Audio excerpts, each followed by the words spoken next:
অসংখ্য অসংখ্য শুকরিয়া আদায় করছি যে রাব্বুল আলামিন দীর্ঘদিন ধরে আমরা এমন একটি সুবিচারপূর্ণ রায়ের জন্য অপেক্ষা করছিলাম, সেই রায় দিয়ে আজকে আমাদেরকে তিনি আরও বেশি কৃতজ্ঞ এবং অলঙ্কৃত করেছেন।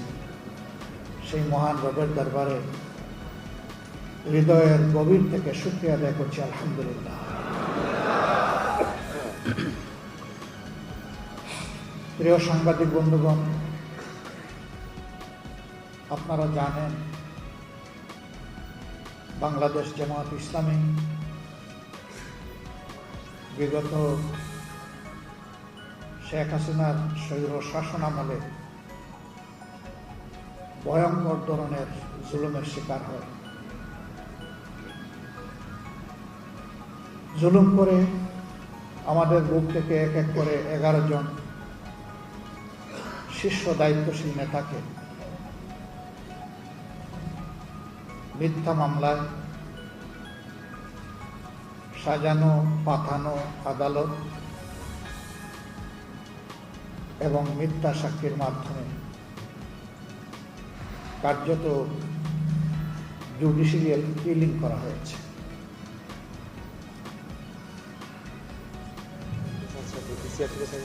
যে জায়গায় বসে আজকে আমি কথা বলছি, দীর্ঘদিন আপনারা এমন একটি অবস্থানে যাদেরকে বসতে দেখেছেন, যাদের মুখের কথা শুনেছেন, কার্যত তাদের একজন ছাড়া দুনিয়া থেকে সবাইকে নির্মমভাবে বিদায় করে দেওয়া হয়েছে। আমি সেই সমস্ত পরম শ্রদ্ধেয় নেতৃবৃন্দ এবং তাদের যে সমস্ত সহকর্মীদেরকে অন্যায়ের প্রতিবাদ করায় নির্মমভাবে খুন করা হয়েছে, মহান রবের দরবারে কাতর কণ্ঠে তাদের জন্য আমি শাহাদাতের সর্বোচ্চ দরজা আমি কামনা করছি। তার পাশাপাশি স্বৈর শাসন আমলে বিভিন্ন রাজনৈতিক ধর্মীয় সংগঠনের, সামাজিক সংগঠনের, মিডিয়ার কর্মীবৃন্দ এবং সাধারণ প্রতিবাদী জনগণ যাদেরকে নির্মমভাবে খুন করা হয়েছে, বিশেষ করে 24-এর গণবিপ্লবের সময় যাদেরকে হত্যা করা হয়েছে, আল্লাহ তাআলার দরবারে দোয়া করি আল্লাহ তাদেরকে শহীদ হিসাবে কবুল করুন। এই সকল শহীদ পরিবারের সম্মানিত সদস্যবৃন্দের প্রতি আমাদের সীমাহীন ভালোবাসা, শ্রদ্ধা এবং কৃতজ্ঞতা। মহান রবের দরবারে দোয়া করি তিনি যেন তাদেরকে এর উত্তম বদলা দুনিয়া এবং আখিরাত দুই জায়গায় দান করেন এবং শহীদদের সাথে আল্লাহ তাআলা তাদেরকেও যেন পরম মায়ার ঠিকানা জান্নাতের জন্য কবুল করেন। আমরা যারা তাদের দায়িত্ব কাঁধে নিয়ে আমাদের যোগ্যতার সীমাহীন ঘাটতি থাকা সত্ত্বেও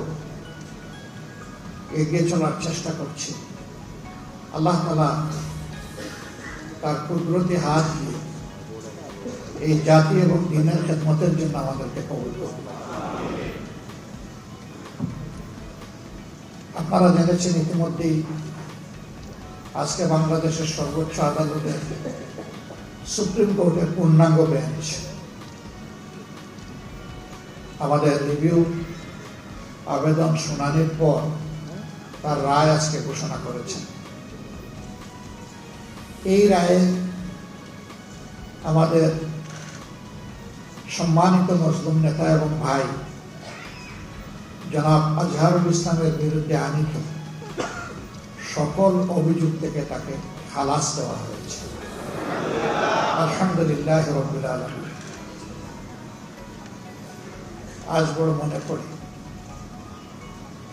জাতির এই সংকট মুহূর্তে কঠিন বাঁকে আমাদের মাথার তাজ এই সমস্ত নেতৃবৃন্দ যদি বেঁচে থাকতেন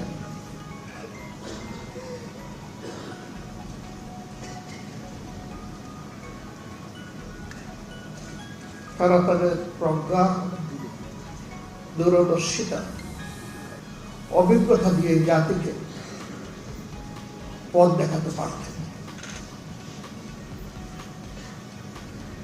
ক্যাঙ্গারু কোর্ট এইভাবে এক একজন করে যাদেরকে বিদায় দিয়েছে, দুনিয়ার কেউ আর তাদেরকে আমাদের কাছে ফিরিয়ে দিতে পারবে না। কিন্তু তাদের স্মৃতি এবং কর্ম, তাদের পুরা অবদান এই জাতির জন্য, আল্লাহর দ্বীনের জন্য অম্লান থাকবে এবং বারবার ফিরে আসবে ইনশাআল্লাহ। তারা বেঁচে থাকলে এই জাতিকে সততা, দক্ষতার সাথে সেবা দিতেন এবং রাজনীতিতে অনেক গুণগত পরিবর্তন আসত। মহান আল্লাহ তাআলার দরবারে দোয়া করি, আল্লাহ তাআলা তার এই সমস্ত নেক বান্দাদের ঘাটতি যেন আমাদেরকে পূরণ করে দেন।